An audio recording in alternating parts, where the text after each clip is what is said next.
Monday కట్టెగా ఉండాలి. ఎలాంటి కట్టెగా? కట్టె. అని కట్టె మండకపోతే విలువ లేదు. మీకు అర్థమవుతుందా లేదా? ఆరిపోయే కట్టెకు విలువ లేదు. అందుకే అన్న చదివించారు కదా, బలిపీఠం మీద అగ్ని నిత్యము. ఎప్పుడు వరకు అంట? ఎప్పుడు మండాలి, ఎప్పుడు మండాలి. పరిచర్య జీవితంలో నేను కావచ్చు, విశ్వాస జీవితంలో మీరు కావచ్చు, కొంతకాలం వెలిగి ఆరిపోకూడదు.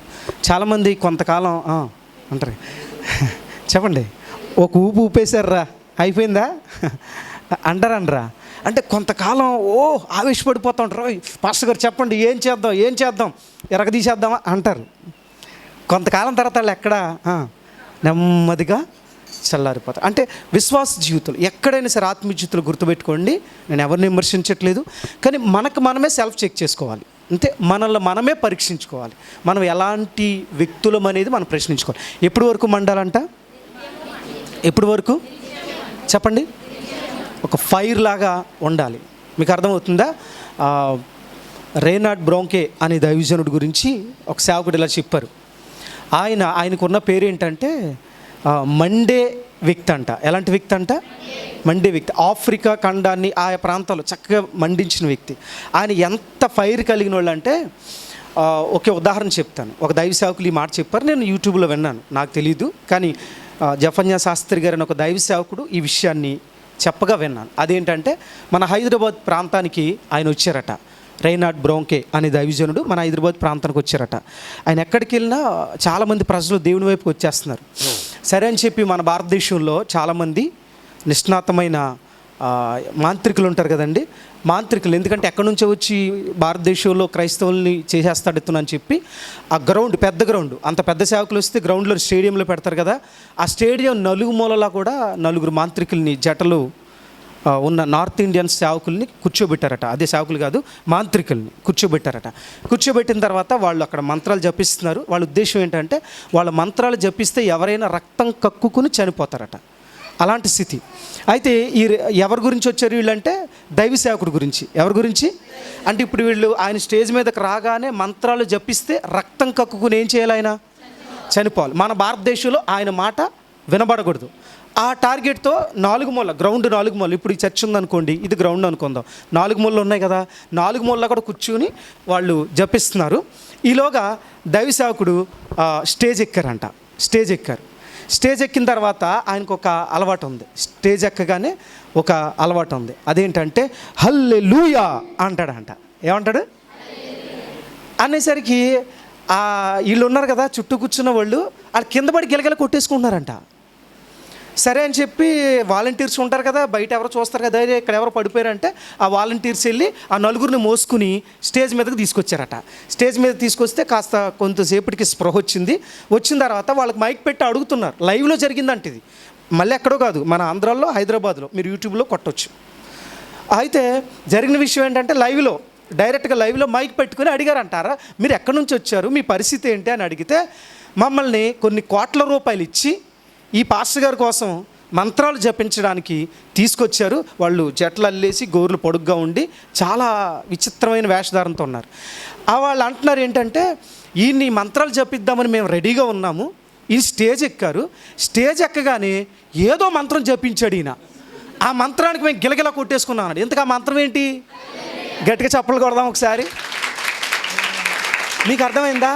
అప్పుడు ఆ జఫన్యా శాస్త్రి గారిని దైవ సేవకుడి మాట చెప్పాడు, ప్రభువా హల్లెలూయా అనే మాట రోజు నేను చెప్తున్నాను, కానీ ఇలాంటి అద్భుతాలు ఎప్పుడూ చూడలేదు. అంటే మీకు అర్థమవుతుందా? ఒక కట్టె మండుతూ ఉంటే ఆ మంటకి హల్లెలూయా చెప్పినా సరే మాంత్రికుల సైతం, మన చిత్తానికి, దేవుని చిత్తానికి వ్యతిరేకంగా ఉన్న వాళ్ళ సైతం గడగడలాడాల్సిందే. అది మంటకున్న. అప్పుడు అందరూ నవ్వుకున్నారంట. ఆయన అన్నాడంట, ఒరే నేను ఇంకా వాక్యమే స్టార్ట్ చేయలేదురా, హల్లెలూయా చెప్పను, హల్లెలూయాకే పడిపోయారు, మరి వాక్యం చెప్తే ఏమైపోదురో. మీకు అర్థమవుతుందా?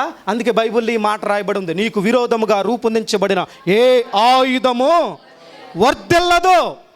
అందుకే ఆత్మీయ జీవితంలో ఒక విషయం గుర్తుపెట్టుకోండి, మనం దేవుని చిత్తంలో బ్రతికితే మనల్ని పాడు చేసే ఏ ఆయుధము కూడా ఏమవుదట అంటే, మనల్ని నాశనం చేద్దాం అనుకున్న వాళ్ళు ఏమవుతారు? గుర్తుపెట్టుకో, నువ్వు నిజంగా దేవుని చిత్తంలో బ్రతికితే చాలు.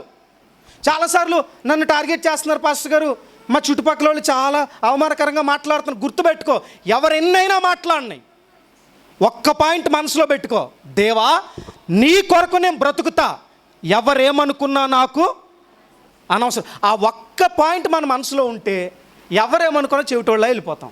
ఎలా వెళ్ళిపోతాం? కానీ మనకు చాలా కుమిలిపోయి, కృషించిపోయి, నశించిపోయి, నన్ను అలాగా అనేసారు పాస్టర్ గారండి, గుండెలు మండిపోతుందండి. మంట ఎక్కడ మండిపోతుందంట? అలా చూస్తే చాలు ఏమొచ్చేస్తుందట? వద్దు. పగ తీర్చుట ఎవరి పని? కాబట్టి నీకు హాని చేసిన వాళ్ళు అంతు చూసే వరకు ఎవరు వదలరు. ఇప్పుడు ఆ దైవజనుడు పాడు చేద్దామని వచ్చాడు, ఏమైనా చేయగలిగాడా? మన ఆమెనన్న శత్రు దేశంలో లేదా మన శత్రువుల జీవితాల్లో చల్లా చెదురు చేసే అంత కృప ఎవరిస్తారు? అందుకే ఒక పాయింట్ గుర్తుపెట్టుకోండి, ఆత్మీయ జీవితంలో ఎప్పుడు కూడా మనం ఎలా ఉండాలా? మండండి.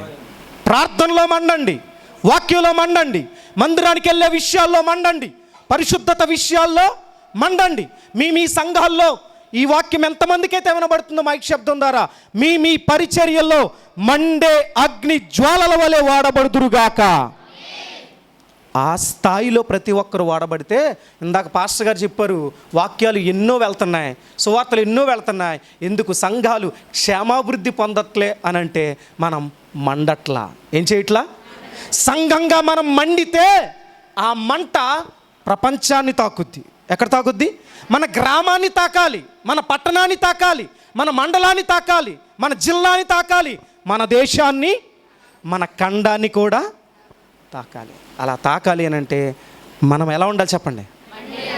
ఎలా ఉండాలా? ఈ కట్టె కాలే వరకు అని అంటారు. కాలుతాం అంటే పొగొచ్చినా కాలద్ది. కాలదా? ఇందాక చెప్పారు కదా, కొన్ని పొగే వస్తాయి, మంట మాత్రం రావు. మనం పొగొచ్చే వ్యక్తులుగా అయితే ఎదరోళ్ళు కళ్ళు నలుపుకోవాలి. అదే జ్వాలలా వెలిగితే చీకటిలో ఉన్న వారికి మనం ఏమివ్వగలం? అలాంటి వెలుగునిచ్చే కట్టిగా మనందరము ఉందుముగాక. ఆమేన్.